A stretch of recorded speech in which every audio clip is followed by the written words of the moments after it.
Speaking of Minnesota, a doctor and state senator from Minnesota, Scott Jeensen, joins us tonight on the 702 communication line to talk about an interesting piece you put in the Star Tribune recently as well. So I don't know if you like Dr. Jeensen, Senator Jeensen, but thank you so much for joining us tonight, sir. And let's start with this. You and I communicated briefly yesterday via email, shortly on the phone.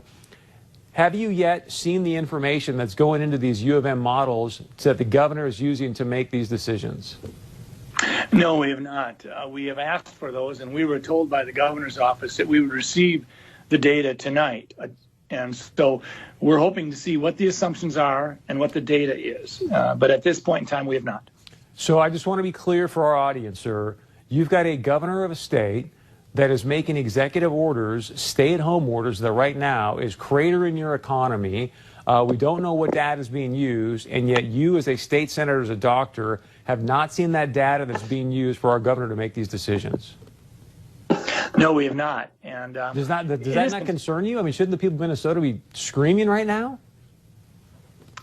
Well, I think, Minnesota nice. We want to be good soldiers in that, but I think that people are starting to say, hold it now. We need to have a deeper understanding of this, and we're not getting it.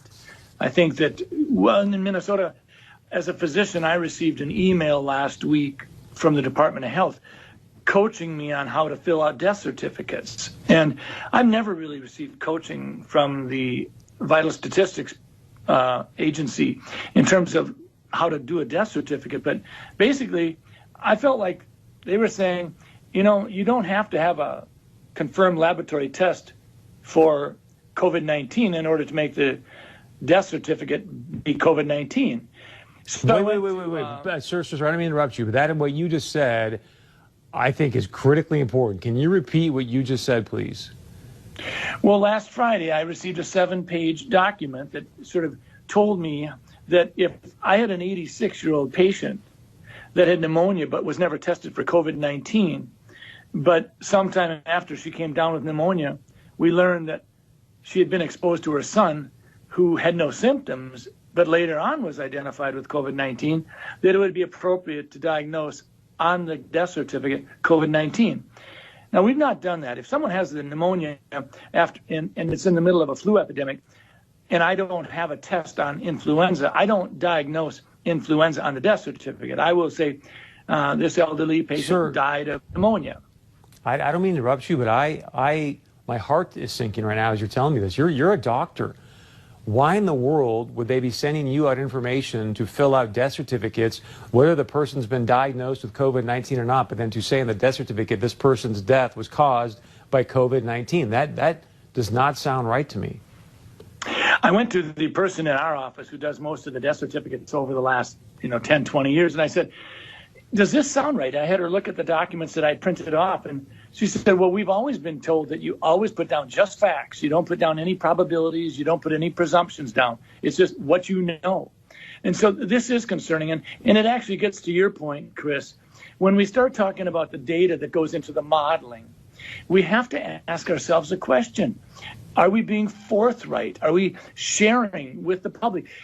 Minnesota, North Dakota, we don't need to be having it sugar-coated. We want to know what's going into your modeling. So with that being said, why would they want to skew the number of deaths due to COVID-19? Well, fear is a great way to control people, and I worry about that. I worry that sometimes we're so darn interested in just jazzing up the fear factor that, sometimes people's ability to think for themselves is paralyzed if they're frightened enough. And that's not where I want people to be. I want people to say, we're going to get through this. I'm going to use my head. I'm going to go to different sources. I'm going to listen to different sources. And I'm going to think for myself, because that's what America's about. Senator, if you don't mind, after this interview, if you can send me that 7-page document. And just for clarity, you were sent a 7-page document by who again?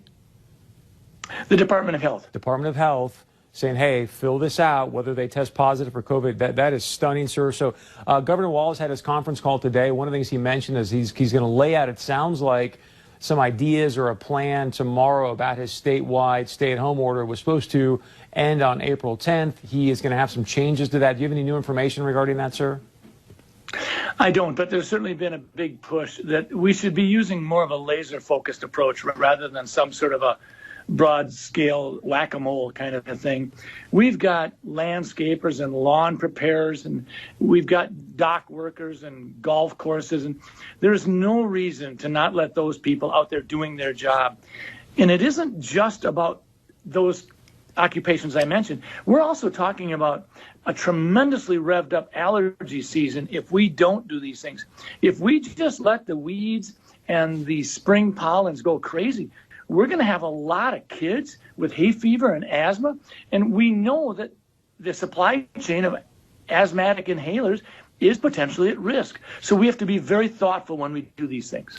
Doc, I got two more things for you, sir. Since you are a doctor, I think the people at home, because you just mentioned the fear factor, there's a lot of trepidation. There's so much uncertainty right now. As a doctor, as a state senator, and you look out to the horizon, there's a lot of varying information about when you guys are going to sort of get on the other side of this.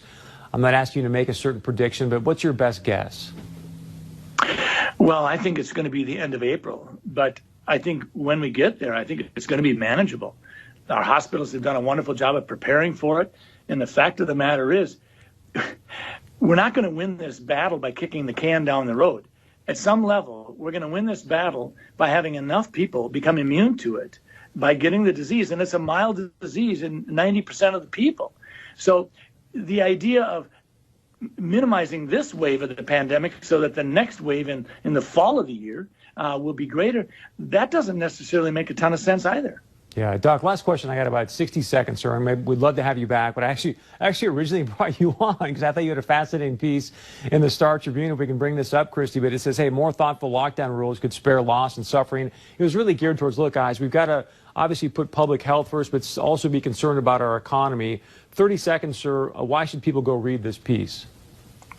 Well, I think what it does is it says, listen, we're not going to have government make arbitrary decisions about what is an essential and a non-essential business. We're talking about measuring what we're trying to do. We're trying to provide some separation. We're trying to provide some social distancing. And if that's the case, we need to look at what's a safe occupation and what's not. So if two people are mowing a lawn on a golf course and they're 30 yards apart, that's not an issue. If we've got lawn people and they're working in solo or two-man crews, this is not an issue. When government goes overboard, we lose our liberties and we may never get them back. So we need to be very careful. We can do it with a more laser precision rather than just whack-a-mole. Doctor and Minnesota State Senator Scott Jensson, thank you so much for the time. And he said, boy, I think you made some major breaking news today, sir. And if you would, again, please email me that document, okay? We'll do that. Thank you very much.